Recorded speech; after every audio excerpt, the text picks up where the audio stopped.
Igihembwe cya kane cya 2022 gisize umuhigo w'izamuka ry'ubukungu ku muvuduko mutugereranije n'ibihembwe 9 bishize. Itumbagira ry'ibiciro by'ibicuruzwa ku isoko naryo ryambuye abaturage ubushobozi bwo guhaha, ariko ntibibuza ko umutungo w'ibigo by'imari urushaho gutumbagira.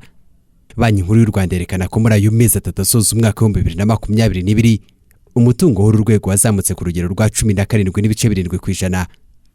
Ababitsa amafaranga yabo muri ibyo bigo by'imari bavuye ku izamuka rya 7.77% muri 2021 bagera kuri 7.66%. Ibyo bivuze igabanuka rya 0.12%. Icyakora umutungo w'amabanki wazamutse ku rugero rwa 18.8%. Imari shingiro y'ibigo by'imari iciriritse yageze kuri 21.6%, naho iy'amabanki igera kuri 35.5%.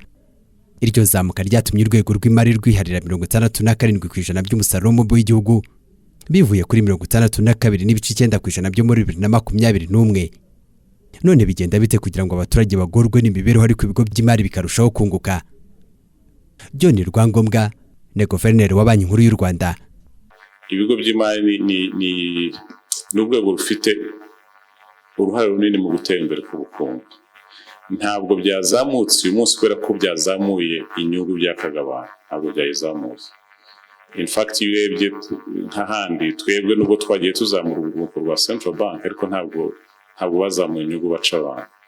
So icyabafashije kugira ngo bagende bongera kuzamura ko inyungu nabyerekanye mu bwiza bw'akazi bakora, bagabanyije inguzanyo zitishyurwa zigenda zibahomberamo.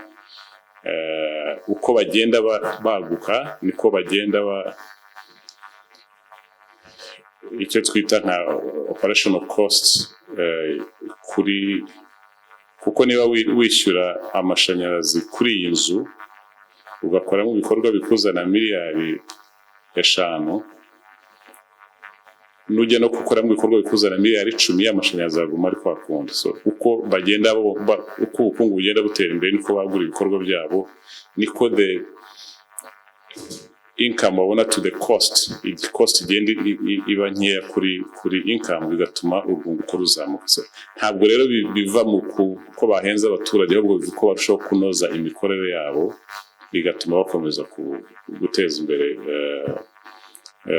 ibyo ngibyo urebye imbere aho nta inflation twari dufite, nta kibazo bavuga cyari gihari, ariko urwunguko rwabo rwari hasi kubera ko bari bafite ibibazo byinshi bakwana. Urebye rero amavugurura yabaye guhera 2017 dukorana nabo cyane, byafashije kunoza imikorere yabo, ari byo bigenda bitanga ingaruka nziza ku rwunguko rwabo.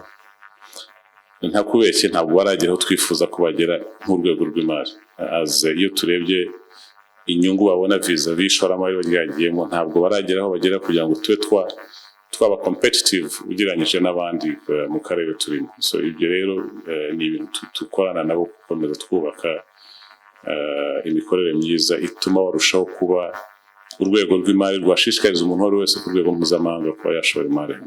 Iyi banki igaragaza ko inguzanyo zitishyurwa neza zavuye kuri miliyari 158 zo muri 2021 zigera kuri miliyari 127 muri 2022. Ibyo ngo byatumye izo nguzanyo zitishyurwa neza ziva kuri 4.6% zigera kuri 3.1% bitewe nuko zimwe zishyuwe izindi zigakurwa mu bitabo. Icyakora ngo ingaruka za COVID-19 zatumye inguzanyo zirenga iminsi 30 zitishyurwa neza zahawe ibigo by'inganda, amazi n'ingufu, amazu y'ubucuruzi n'amahoteli zikomeza kwiyongera. TV 10.